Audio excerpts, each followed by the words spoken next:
In this first example of time blocking, I'm going to show you time blocking used for an overall distribution of time.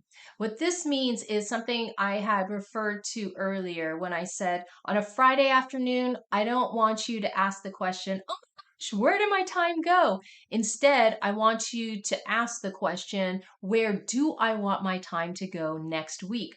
So in this example that I will be sharing with you, it's going to show how you can decide ahead of time where you would like your time to go in the upcoming week.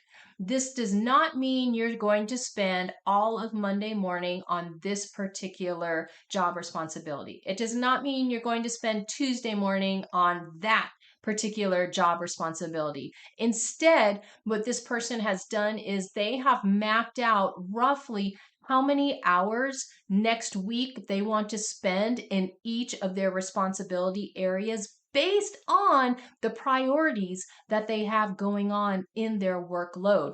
So this is not an appointment at an exact day and time. Instead, this is an appointment with themselves to bookmark certain amounts of times for their various responsibilities.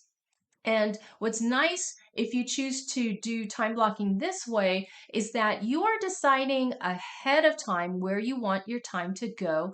And also, it helps you realize that if Tuesday afternoon rolls around, if Wednesday morning rolls around, and you haven't addressed some of the responsibilities you had identified the Friday before, this tells you, hey, I need to refocus and decide, do I need to keep going on this path or do I need to get back on the original path I had mapped out? So this is an example of an overall time distribution for the upcoming week. And then, of course, we also need to make sure that we allow room for fighting fires, making room for the unexpected. That's why you can't time block out the entire week, your 40 hours, your 50 hours, your 60 hours, however many hours per week you work. You need to make sure you allow room in there for the unexpected or for the true fires.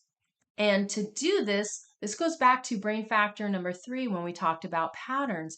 On average, how much time in your day do you have to spend on being reactionary? So that is something that I want you to keep in mind as we move through these various examples of time blocking. So once again, this one has to do with an overall time distribution for the week. In the next examples I'll show you, they have to deal with time blocking on particular days of the week.